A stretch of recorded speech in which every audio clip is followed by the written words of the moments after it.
Good evening, everyone, and welcome to this special live town hall, Mental Well-Being During COVID-19, Managing Stress and Building Resilience. My name is Dirk, your moderator for this call. Your Douglas County Commissioners, Roger Partridge, Laura Thomas, and Abe Layden are with us and looking forward to hearing your thoughts as we take on this community conversation. Also joining and looking forward to answering your questions is Amber Behrens, licensed professional counselor and the program manager for All Health Network's Colorado Spirit program. Now, about this call, at any time you can press *3 on your phone keypad to ask a question. We know everyone has lots of questions, and we'll get to those very soon. But first, we'll hear briefly from your commissioners. Commissioner Partridge, please get us started tonight. Good evening, Dirk, and good evening to the callers and everyone listening this evening. Thank you for joining us in our continuing series of town halls. We, the commissioners, certainly want to be attentive to every issue that arises during this pandemic, and we're very fortunate to be able to have subject matter experts join us. So this evening, yes, we are talking about managing stress and building resilience. And we all are going through this. We know that. Even our young are very aware of it. We, the commissioners, are very aware of the added stress and strain or different circumstances that arise. We handle that in our conversations between us, and we also handle it as the executives for the county of roughly 1,300 employees. So we want to certainly be aware of anyone who wants to talk or anyone who wants to listen. So we would like to hear more from you this evening. And I just want to bring up this is very timely because this month is, fortunately, we have to attend to that, but it is National Suicide Prevention Month, which is, we are hoping the conversations we have tonight and that you may have ongoing can help prevent any of those dire situations, because we all do care about each other and it really makes a difference. And in Douglas County, we're fortunate that people do care for each other. It's very obvious. With that, Dirk, I'll turn it over to Commissioner Thomas. Thank you, sir.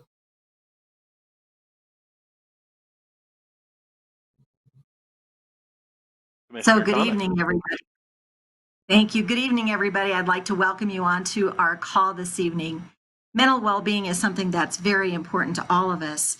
And after what has happened for the last 6 months, we are really seeing how important taking care of our mental well-being is. In May of 2017, Douglas County launched its own Douglas County Mental Health Initiative. This was planned after a really tragic case in 2014 with a mentally ill young man who was able to get his mother's firearm. He killed his mother, chased his sisters, and then took his own life. After that, Douglas County decided, gosh, we're going to do something here in Douglas County to protect to help our citizens with their mental health efforts. So we started the Mental Health Initiative. It launched in May of 2017. Through the end of December of 2019, over 25 unique individuals have been helped. We've had 59% of those people have been treated in place by their community response teams we have. The county currently has 4 different community response teams in the field. That's a specially trained law enforcement officer with a PhD level clinician. They respond to calls of people that are in mental health crises. And so far, 59% of those individuals who have been treated by a community response team have been treated in place. 12% have been transported to a mental health hospital where they can get the help they need.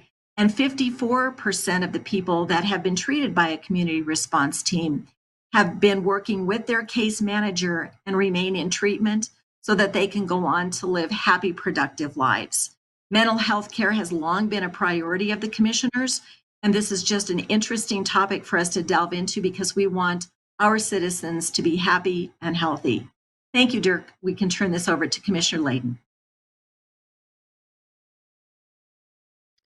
Thank you so much, Commissioner Thomas and Commissioner Partridge. I would just like to thank my colleagues and predecessors for making mental health a priority in Douglas County. Commissioner Thomas is exactly right, and I'm glad she shared a bit about the regionally renowned CRT program. Just to add on a bit, we know that 240 emergency department and 75 jail diversions have occurred, and that all centers around this theme of decriminalizing mental health and ensuring that our citizens get the care that they need. And in addition to that, it's also a fiscally responsible way to approach the issue of mental health. We know that the estimated cost avoidance for fire, EMS, EDs, and detention is about $1.7 million. So we're greatly appreciative of that. We know that impacts citizens as well. I'll tell you on a personal level, and I'm sure this is true for many of our citizens, I have had 5 acquaintances choose to take their own life since COVID began. We also know that from the CDC, they've reported that 1 in 4 young adults between the ages of 18 and 24 have said they've considered suicide in the past month because of the pandemic. We also know that 40% of those surveyed said they experienced mental and behavioral health conditions that were connected to the COVID-19 emergency. So I really want to ensure that people are getting access to the care that they need at this time. Look, we've been in this for actually about 7 months now, so we know it's a marathon, not a sprint. But in addition to the CRT program, we are also actively working on the 3-digit mental health line, 988, which is a bill sponsored by Senator Cory Gardner. We're really proud of that because, again, decriminalizing mental health and providing direct access to a mental health line, we believe will help. It's not available yet, but hopefully will roll out soon. But we have been in touch with US Telecom, the FCC, SAMHSA, the Veterans Administration, on helping to roll that out soon, that 988 number. In the meantime, if you or a loved one is facing a mental health emergency, please call 911 or the Colorado Crisis Hotline at 1-844-493-TALK, or text TALK to 38255 to speak to a trained professional. And the letstalkco.org website is also available. Thank you, Dirk. Thank you very much, Commissioners, for your opening remarks. And now, let's hear from Amber Behrens, who will provide us with a brief overview of the Colorado Spirit program, as well as the resources it provides. She's looking forward to taking your questions in just a moment. Amber, the floor is yours. Wonderful. Thank you. Thank you so much for inviting me to speak today. It's an honor to be with you all. I'm excited to share with you that All Health Network has received grant funding to start a program to support people in this time of stress. It's called Colorado Spirit. Many of our other community mental health providers and other centers in our agency or in our area have similar programs. We know that this is a really stressful time. And so what this grant allows us to do is to provide free support to anyone in our community for pandemic-related stress. We know that most people will not develop long-term difficulties because of the pandemic. We also know, though, that longer-term exposure to stressful events makes it harder, and that we all can benefit from support to tap into our resilience. So the Colorado Spirit program here at All Health Network is a resource for anyone in the community. Thank you. Thank you, Ms. Behrens. Now it's time to get to questions. And there are a couple of ways that you can submit questions. You can speak live on the call and ask your question. If you're listening to this conversation on your telephone, all you need to do is press 3 on your telephone keypad. Star 3 on your telephone keypad will get you into the question queue to ask a question live on this call. Or if you're listening to this conversation through the website at douglas.co.us/town hall, you can submit your question below the streaming player. So again, 2 very easy ways to ask a question tonight on this very important topic. So again, if you're listening on your telephone, press star 3 on your telephone keypad to enter the question queue, or if you're listening through the website, just submit your question beneath the streaming player. All right, so with that, let's go ahead and get to some questions. And looks like we've got a couple being screened right now, and I'm reading off of the website here quickly. The first question, I apologize. Just making sure that I'm getting this all correct. So Mary has submitted a comment. My mom is living in an assisted living facility and can't see people like she normally does. She seems down and sad when I talk to her, but she doesn't want to use video calls. I'm worried about her and how the restrictions are impacting her. How can I support her? Amber, your thoughts? Well, thanks. That's a great question and such a hard situation. We know that people living in facilities where there's been higher risk have been cut off from a lot of the supports they normally experience, and that's really stressful in an already stressful time. So I think my best recommendation would be to definitely keep connecting with her. Even if she seems sad and down, keep reaching out. Definitely talk with the staff at the facility, let them know what you're seeing, see if they have some suggestions. And then keep talking about different ways that she might want to connect. And that may even be things like writing letters or some other kinds of communication that we don't always think of because we take for granted that we can all do this kind of video communication. So those would be my best recommendations. I think the other thing I would just share is that this is exactly the kind of thing the Colorado Spirit program is here to help people problem solve and brainstorm around, because we know there's not a one size fits all answer. So certainly if something more specific would be helpful, please don't hesitate to reach out to the program and we can talk through some different ideas. Perfect. Thank you, Ms. Behrens. And again, as a reminder, it's very easy to join the conversation tonight. If you're listening on your telephone, just press *3 on your telephone keypad to enter the question queue. Again, *3 to enter the question queue if you'd like to speak live and ask your question live on this call. Or if you're listening across the website, simply input your question beneath the streaming player. And a matter of fact, Amy did that. She sent in this question, and she wonders, what types of help or services does Colorado Spirit Program provide? Thanks for asking. I would love to talk a little bit about it. The great thing about this program is that we're not providing formal behavioral health services. So we don't provide outpatient therapy or anything like that, but we are designed to be really flexible and responsive to the needs of the community. So we can provide individual support in terms of phone calls or chatting like this over a video setting and really identify with folks what would be most helpful going forward. We can provide groups. We can provide education sessions. It's really meant to be a program that's responsive to whatever the community is saying would be most helpful, whether that's a group or an individual. We want to be really easy to contact. We recognize that going out into the community is a little challenging right now, but some of the different ways you can contact us is by phone, by calling 720-707-6789, or going to our website, which is allhealthnetwork.org/Colorado-Spirit, and there's a contact us form. You're also welcome to email us as well at coloradospirit@allhealthnetwork.org. Thank you. And Amy's question continues on, and Amy asks, is it an emergency hotline for crisis situations only? Great question. Thank you for giving me the chance to clarify. Actually, we are not an emergency hotline or a 24-hour hotline. The Colorado Crisis Line is still your best and most responsive support for times of immediate crisis. And so we'll definitely be sharing that number throughout our talk today. So if you're really needing immediate support or immediate problem solving, I would recommend calling the Colorado Crisis Line. What we can really be good at is helping people think through what different options are, or sometimes people don't feel like it's a crisis, but they definitely want to talk to someone about what's going on and think through what might be helpful moving forward. So could you provide some examples of how an average family could take advantage of the services?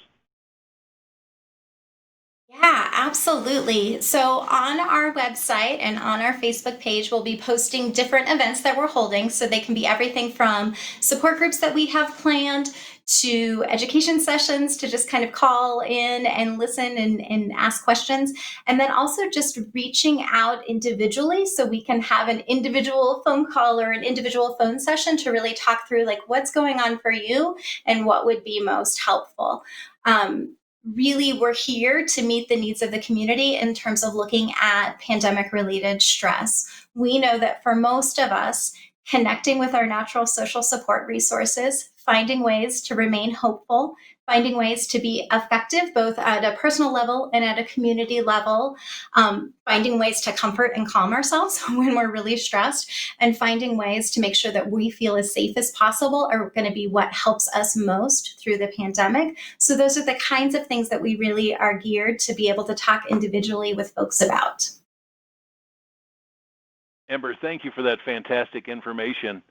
And just a quick reminder, we want to hear from as many of you as possible tonight.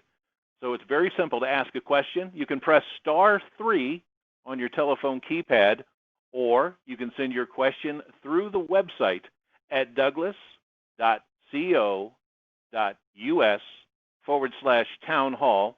There, beneath the streaming player, will be a place where you can go ahead and submit your question. So again, press *3 if you would like to ask a question live on this call, or submit your question beneath the streaming player on the website. Now we're moving on to a caller, Andrea from Douglas County, joining us right now. Andrea, welcome to the call. Go ahead with your question, please. Well, first I want to say thank you so much for addressing this very critical issue that we have going on, and I appreciate you being here. My question is, so you've identified how someone can reach out to you. They can look on the website or they can call. But my question is, are we able to send something to you as a referral to have you reach out to someone else?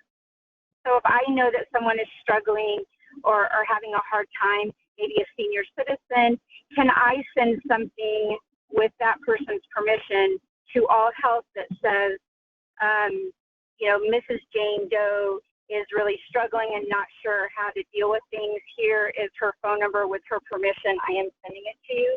Would you guys be able to reach out to them? Thank you, Andrea.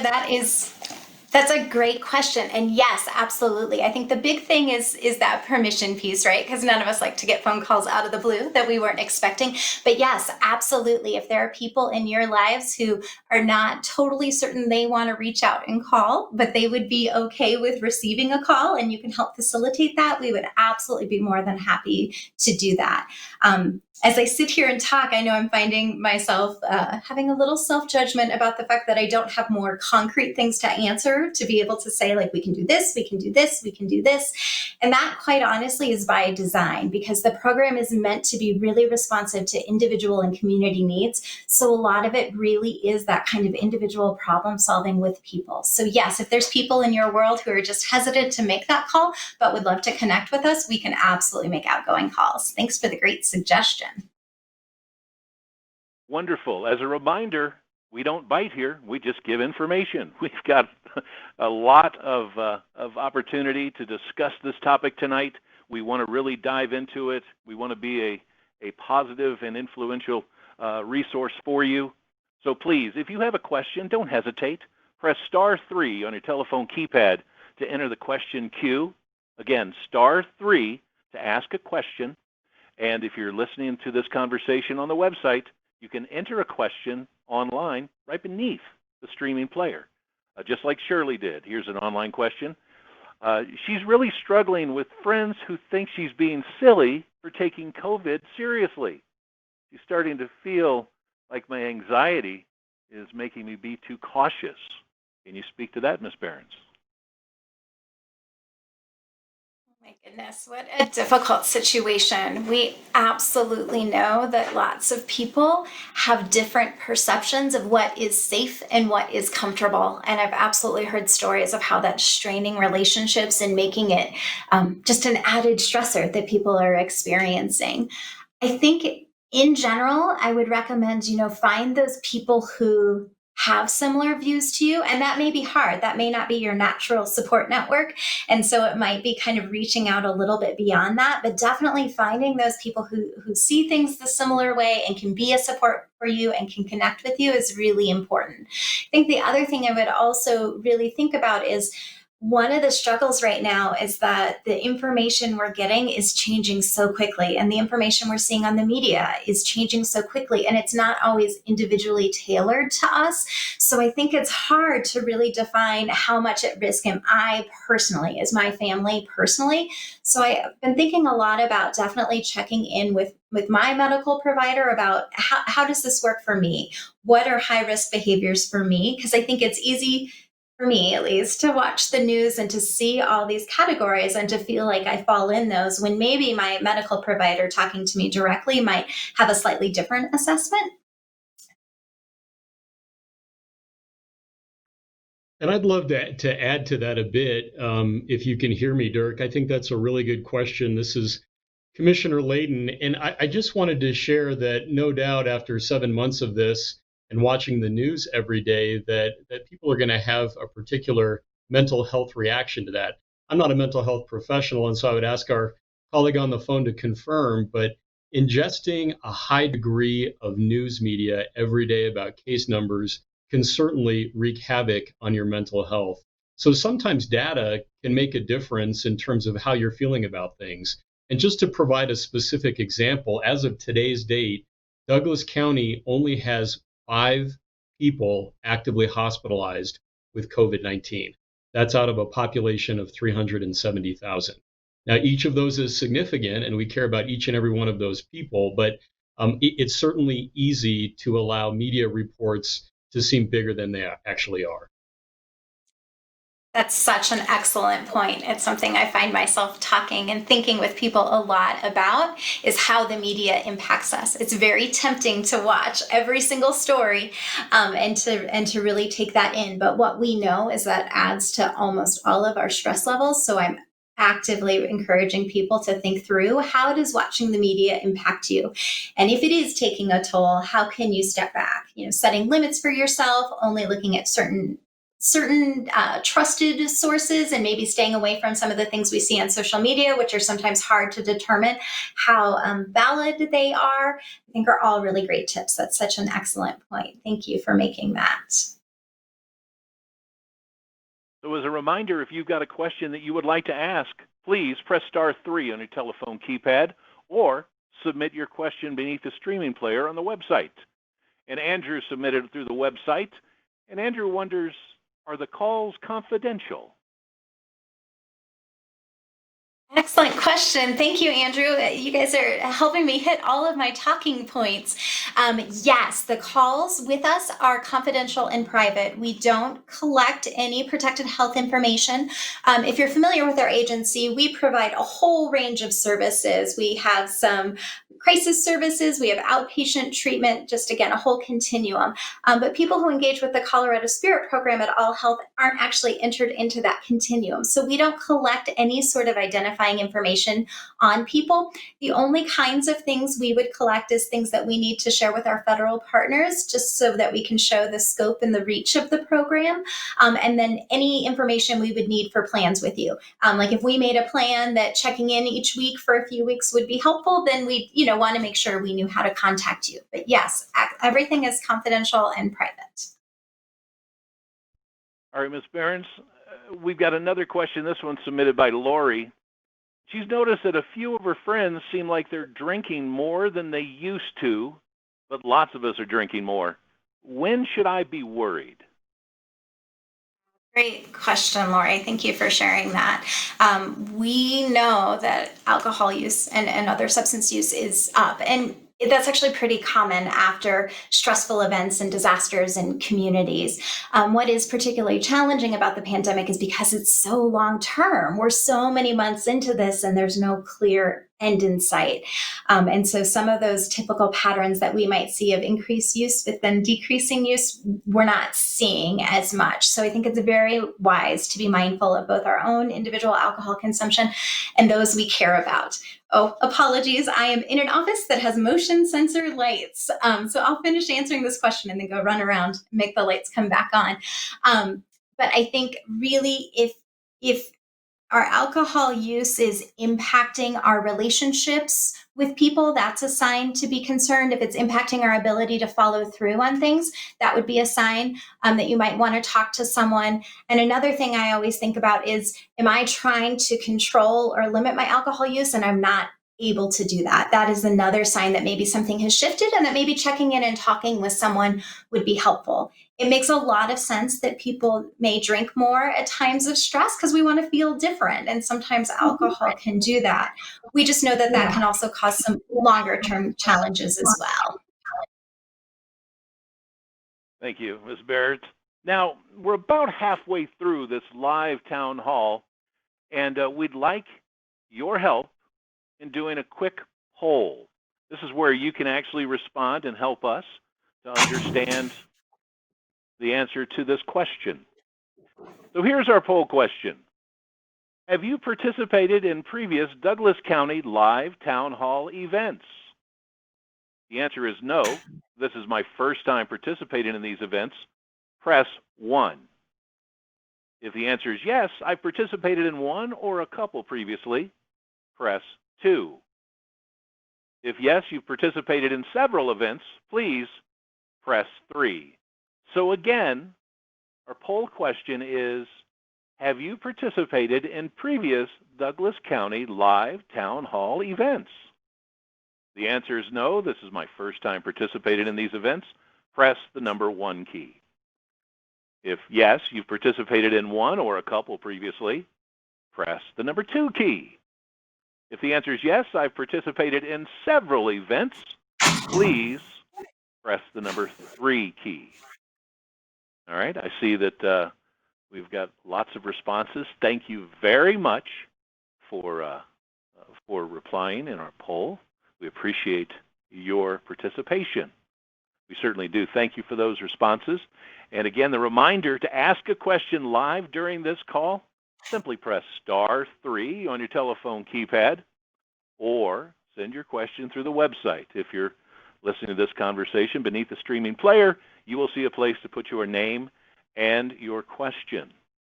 And if your question isn't answered tonight, you can find the Colorado Spirit program online at allhealthnetwork.org/Colorado-Spirit. Or you can call 720-707-6789. I'll give you that number again, 720-707-6789. And now, let's get back to your questions. Okay? We've got Tony on the line with us. Tony, I appreciate you holding on. Welcome to the call. Go ahead with your question, please. And my question is, if somebody was in a critical crisis and they required emergency department or hospital visit stay, who pays for that? Is the individual that's going to get the treatment, or is the county involved with that at all?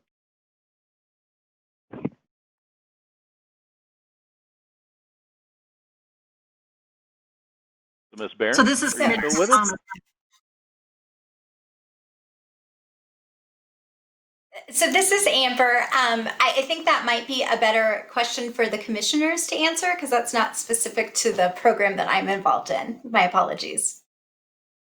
This is Commissioner Thomas. I'm happy to take that question. Yes, ma'am, please do. So thank you for that question. We had talked about the community response team.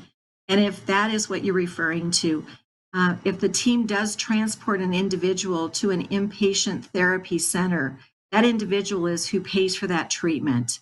The county provides the transportation to that facility. But any actual treatment, if somebody follows up with a mental care provider, the individual pays for that.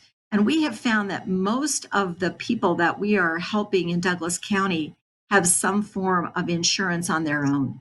So their insurance is paying for that, or the individuals are paying for that. The county is not paying for the treatment other than what is done at the scene that calms individuals and helps them get control at the scene. Thank you. Thank you very much, Commissioner. So Jessica has a question here, and Jessica states she's having trouble sleeping, and they've even thought about using medication to help her sleep, but she's not sure she wants to go down that road, but she knows she needs better sleep to function. Are there any other things that she can try? Great question, Jessica. And that's such a big one. It is so common for us to have difficulty sleeping during times of stress and times of disaster. And the challenge with that is that we know that if sleep isn't going well, it's really hard for anything else to go well. The good news is there are a lot of things aside from medication that can be helpful. There's actually some things we would recommend you try before trying medication. So even just adjustments like making sure you have a set sleep and wake up time, making sure that you use your bed only for sleeping. So that means those of us that are doing telework, doing work in our bed, doesn't actually help us promote healthy sleep routines. Being mindful of when we're drinking caffeine, alcohol, when we're eating. Some of those things, if we're doing them too close to bed, can actually interfere with our sleep. Alcohol is a great example. A lot of us feel like it helps us fall asleep. And while it sometimes can do that, it usually interrupts our sleep because of the chemicals. And so being mindful of when we're using those things, being mindful of physical activity. In general, getting physical activity throughout the day is going to help you sleep better. And yet, if we do that too close to bedtime, especially vigorous physical activity, it can interfere with our sleep. There are actually a lot of things that any behavioral health professional or even folks on our team could kind of coach you through and help you think through as some solutions to try to put into place before looking at medication options. So again, you can contact the Colorado Spirit team by calling 720-707-6789 or going to our website and filling out a contact form. And we'd be happy to help you think through what some other options might be. But that's a great question. We know sleep is a really big one. Thank you. Of course, we encourage everyone to get involved in this call. If you've got a question you would like to ask, it's very simple. Press star 3 on your telephone keypad to enter the question queue. Again, press star 3 to ask a question, just like Kathy did. Kathy in Douglas County, welcome to the call. Go ahead with your question, please. Thank you.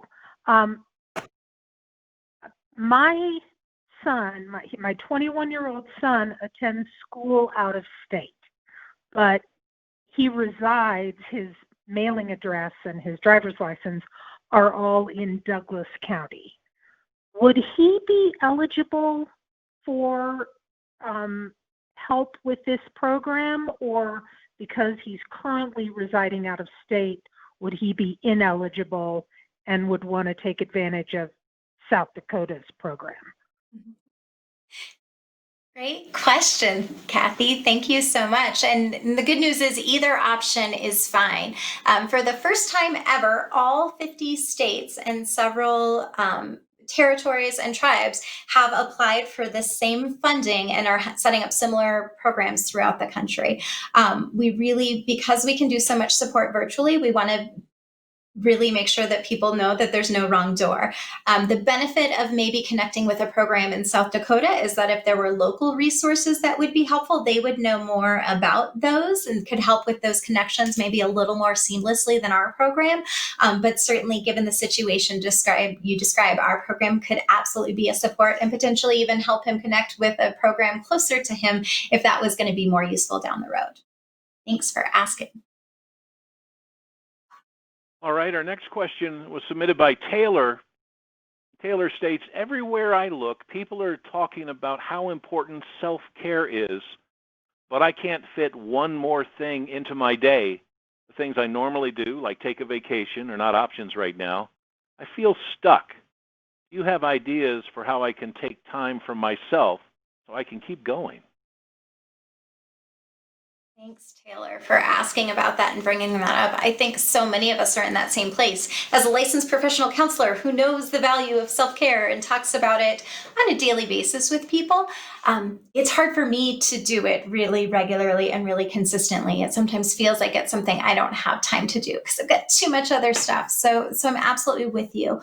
What we know, though, is that it's really, really crucial. The longer term a stressful event is, the more we need those basic kinds of self-care things.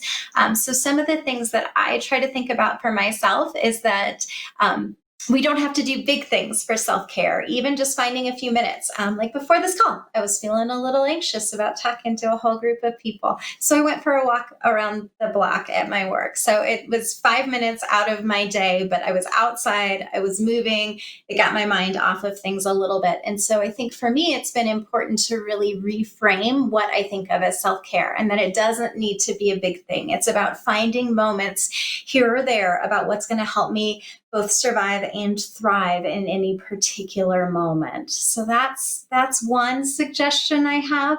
But really finding ways to connect with people who are important to you, because we know doing things with people, connecting with people is another form of self-care that's really important and has been harder for some of us to do given some of the limitations around physical distancing and things like that.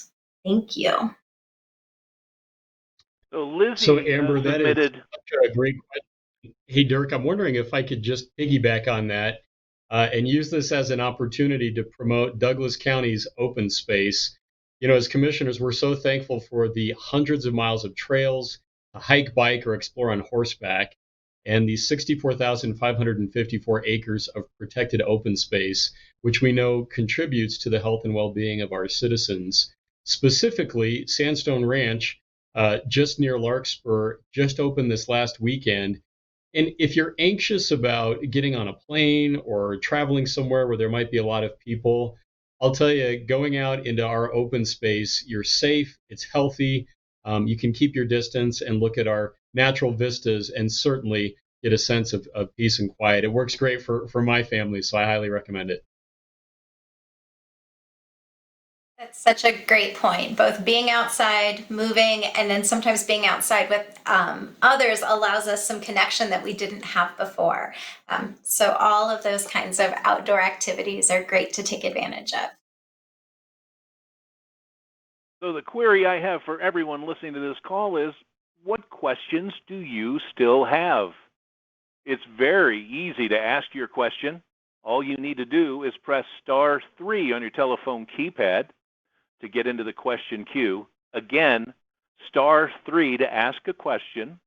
Or if you're listening to this through our website at douglas.co.us/town hall, you can submit a question there. Lizzie did that, and Lizzie says that she lives alone and is feeling isolated. What do you suggest to get some social interaction while staying safe? Oh, Lizzie, thank you for reaching out. You are not alone in that. There are many, many people who are talking about that and how challenging it is. So I think one of the biggest things is to find your people, to find your natural resources, and to find ways to connect with them that feel safe and comfortable to you. So obviously, we've all heard a lot over the past few months about video conferencing options and playing games online and doing trivia. I subscribe to something from a newspaper that talks about all the creative ways people have found to connect with family, like people have done cooking lessons together online and all sorts of things. So I would really encourage you to find ways that you can connect with people, perhaps taking advantage of open space if that feels comfortable, and being able to do some things outside while we still have this really nice weather and can be physically distant from each other. But I think it's really, really important. All of us need to connect, and for some of us that's hard because we may not feel like doing it. That's my thing. I think I'm fine just staying at home.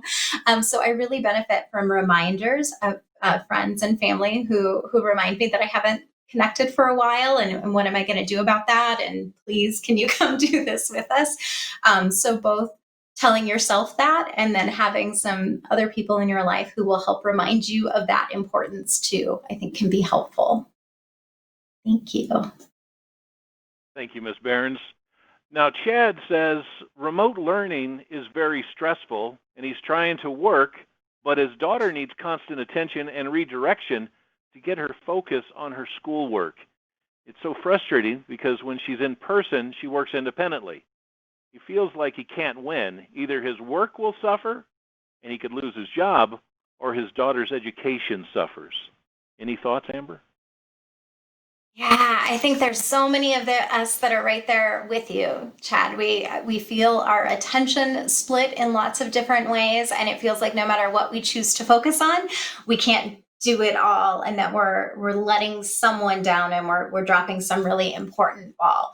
I think more so than other times in my life, I have personally felt that way too. So I think really communicating both with your employer, if that is comfortable, about kind of what's going on and what you can do and what kind of flexibility there may be can be really helpful. I know that I have sometimes felt that maybe I shouldn't be using some of the flexibility that my employer has given me. So hearing from my boss, like, no, we get it. We know you have this going on. Please try to balance these things and take care of yourself has been really important.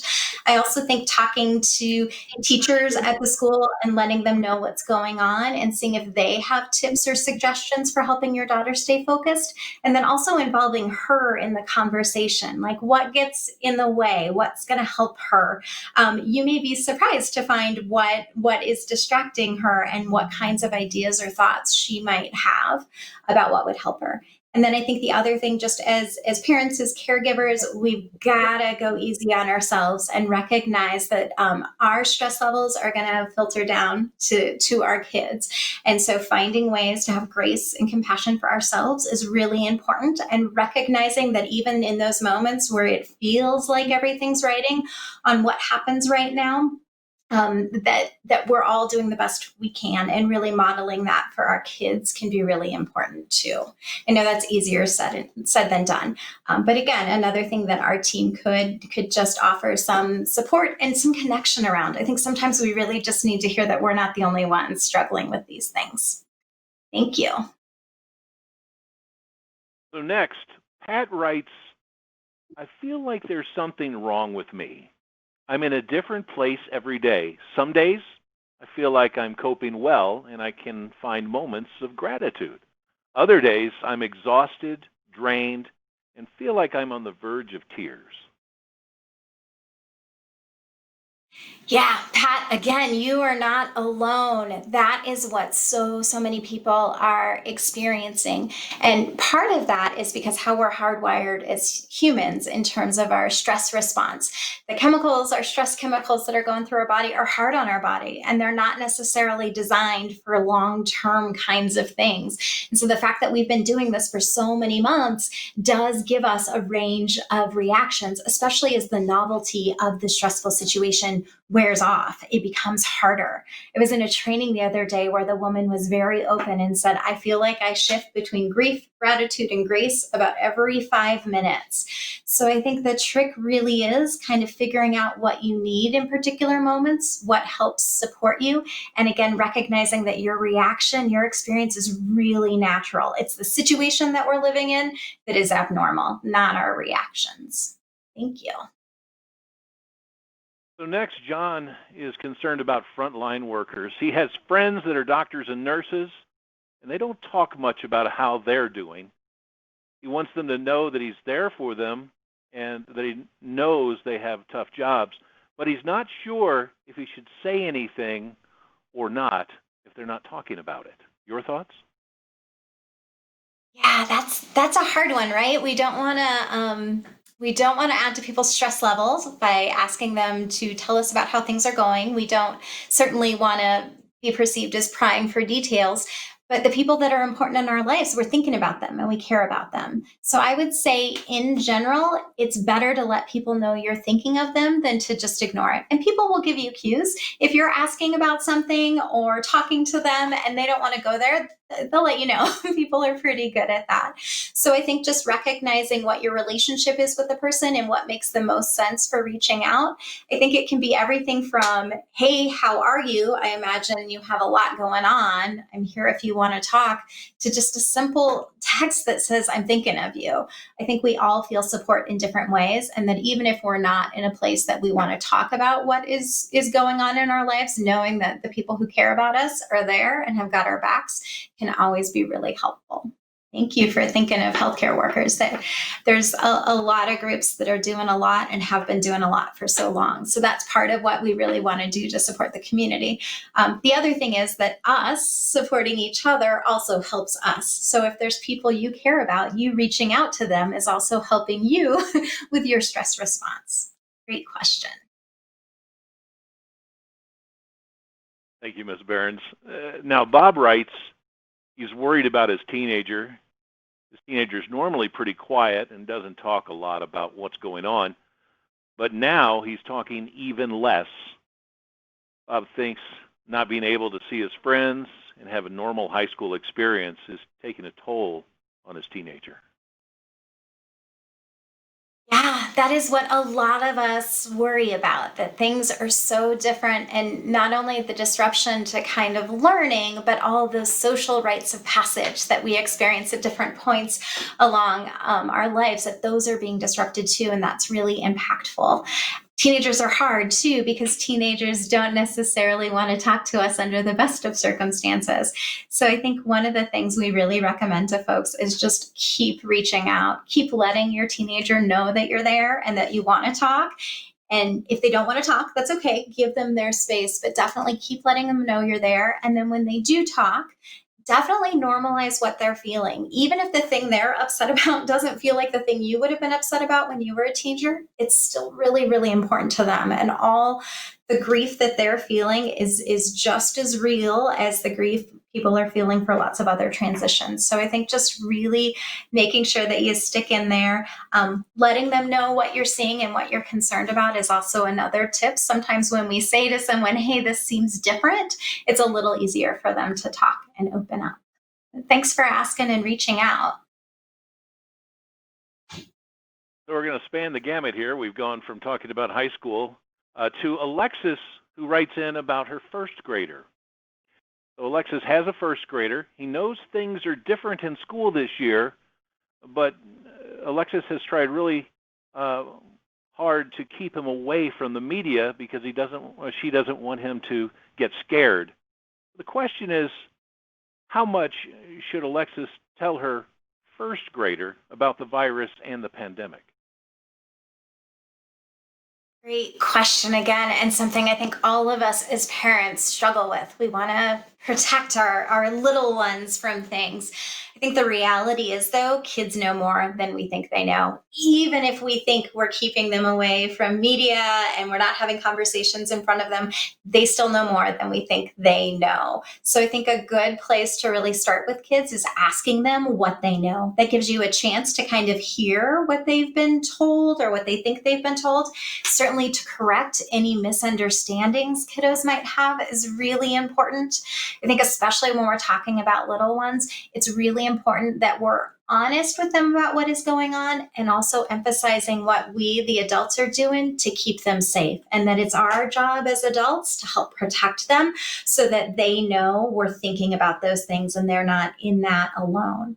I think really being mindful, we've talked a little bit about media already, but really being mindful of media exposure for little ones, even if it's just in the background, is important. One of the things we know is that even exposure through the media can be traumatic for people. And so if we're having conversations in front of our kids thinking they're not listening, or the TV's on in the background and we think they're not listening, they are still picking up those kinds of things. I think the other thing is that as a parent, I tend to want to tell my kids it's going to be okay. And so while we want to really emphasize what we're doing to help them stay safe, what schools, what our elected officials are doing, what our health departments are doing, we've also got to be honest with them and not make overly general kinds of, oh, it'll be okay, it'll just go away. So kind of finding that balance. Thank you. So our next person writes in, her name is Terry. I'm thinking about finding a counselor. I'm not sure how to do that or what it looks like if I can't meet the counselor in person. Yeah, I think that's a question a lot of us have not even during a pandemic, is what does it look like to get behavioral health services and how do I do that? The good news is that there's a lot of different routes you can go. What I usually recommend to people is once you either find with your insurance what approved providers are, or if you have EAP benefits through your work, you find out what those that provider list is, really looking up some of those providers. There's resources like Psychology Today, where a lot of people do their advertising, or a lot of practices have websites. And so you can really read what the counselor says about themselves. And the thing I like about doing that is it gives me an idea of what it would be like to talk to a person. If I read their profile and I can't imagine myself talking to that person, then it's probably not a good fit for me to go. Whereas if I read their profile and I have warm and fuzzy feelings, then they might be a great person to connect to. I think also talking to friends and family as you feel comfortable to see if there's people that they've seen, that's another way to get some kind of recommendations for people that you might feel comfortable with. And most people will talk to you on the phone to kind of give you an idea of what their practice is like, or if you come to an agency at All Health Network, we can give you general ideas of what things are like so you can get some of those questions answered. I know some counselors are doing things in person, so some face-to-face sessions may be available, kind of depending on where you are in the community and what the practices are. And then telehealth sessions or phone sessions are really accessible. They are just like this in a lot of ways. So being able to talk and have that go back and forth, we're finding still it happens when we do things over the phone or on video. Thanks. Thank you very much to Amber Burns, the Board of County Commissioners, and everyone who joined us tonight. Looking at the clock, we do have time to take a few more questions. So this one was submitted by Ashley. Ashley says, we're absolutely surrounded by people who don't believe COVID is real and have not social distanced, nor have worn masks during this entire time. It is isolating and upsetting. Is there anything you would recommend?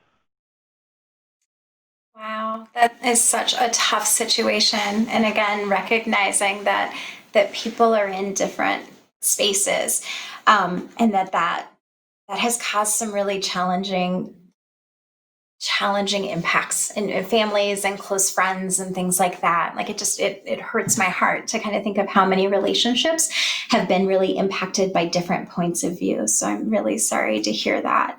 I think, unfortunately, I don't have any magical, easy solution, but I think keeping to reach out to the people who do see things similar as you do and finding ways to connect with them, to really honor what feels most comfortable and most safe to you, what your medical providers are recommending. We know that if you're doing something that doesn't feel safe to you, your stress level is just going to go up. And so even if the people around you are like, it's fine, it's not a big deal, if it doesn't feel okay to you, to really give yourself that space and to honor that. And again, to really try to address that isolation and trying to find people who see things similarly. And maybe that means, going to different spaces. Like I've done some hikes a little bit outside of the metro area where everybody's wearing a mask. You can't walk a few feet without seeing people without masks. And so that certainly makes me feel much more comfortable because I know people are seeing things in a similar way that I do. So I would really, invite you to, if some more kind of specific problem solving would be helpful about your particular situation, to certainly reach out. Like those are the exact kinds of things our counselors are here to really just be a listening ear about and help people think through. Thank you. All right, so Amy writes, I don't know anyone who has been sick. I have a job I can do from home, and my family is doing well. I try to focus on being grateful for this, but I still feel down and have less energy than normal. I don't have it that bad, so I don't know why I'm feeling this way. Again, this is just my go-to answer. You are not alone. That's what so many of us are dealing with. And again, it's a really natural reaction. Even if we feel like we have some distance from some immediate impact, we are still experiencing grief for the changes that everything has gone through, and wondering what things are going to look like, and then living under a cloud of uncertainty and not knowing when things are going to change, or if the things that are in place now will continue to be, will kids continue to be able to be in school some, or is it going to go all remote and things like that. That's a lot to live under. And then we look at just everyday activities. A lot of us are not used to having to weigh the risk of doing things like going to the grocery store. Like, is it safe? Do I feel comfortable? What's the best time to shop? Do I have my mask? Do I have all of these things? Like, that's just a lot to live under. And so really just being gentle with yourself and giving yourself grace and compassion, and recognizing that no matter what your experience is, it is stressful. It is stressful for all of us. And so really giving yourself that space to acknowledge that and to be okay with it, and then to find what supports you in those moments. So for everyone on the call, thank you for all of your thoughtful questions.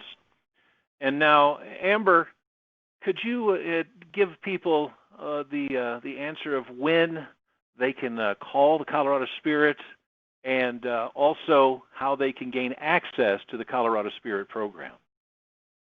Absolutely.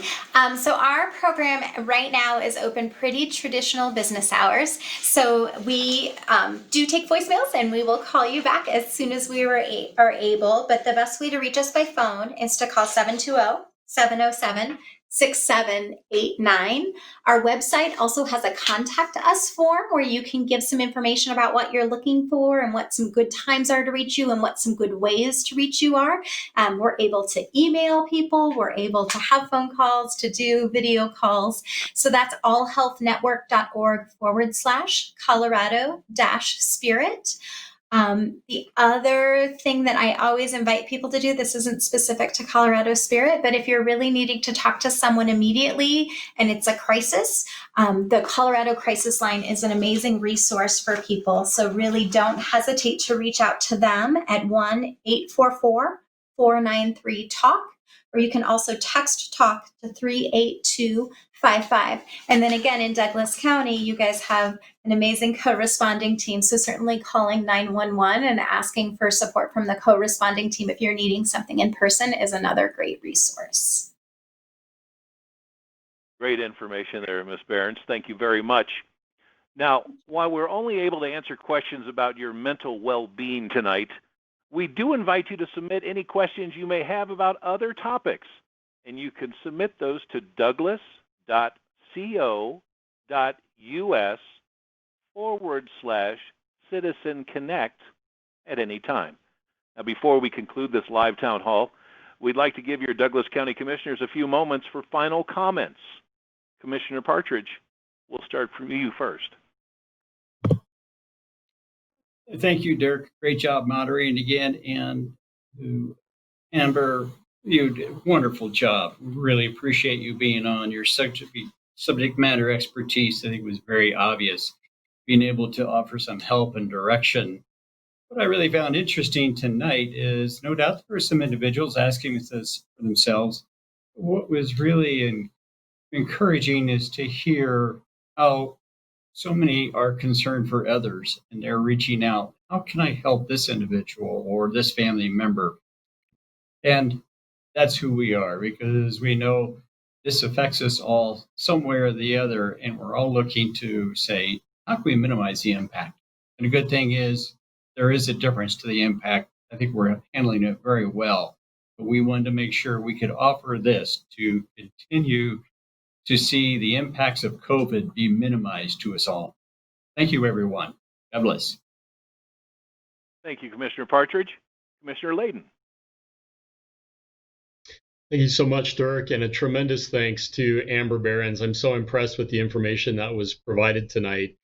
And trying to just sort of summarize what I heard her say, this is critical information for everybody that called, all of our citizens, but I particularly think about caring for the caretakers in this time. So pastors, nurses, teachers, elected leaders, those that are first responders, and certainly those in the healthcare professions, we need you well, and in a place where you are able to care for those that are so dependent upon you on a daily basis. And I heard Amber say sleep, self-care, taking healthy breaks, and extending grace to yourself and others. I have a mother who has an underlying health condition that is very concerned about COVID-19, and she's really not interested in seeing people right now. And we have to respect where she's at and honor her choices. I have a father-in-law that's 89, and he would really rather risk his health than not see his grandkids, and that's his decision. So one thing as you're out there that may be helpful is just respecting where everybody's at. We know these are tough decisions for everyone. There is a lot of uncertainty, but I'm so thankful for each of you for how well you've done with yourself and each other during this time. Thank you, Dirk. Thank you, Commissioner Layton. And last but not least, some final comments from you, Commissioner Thomas. Amber, I just want to tell you that you have such a great way of answering all those questions. You were upbeat, you were positive, and you were direct. So I certainly hope that the listeners tonight learned so much from you. One of the things I heard you say was talking to first graders. And first of all, you said, ask them what they know and then be honest.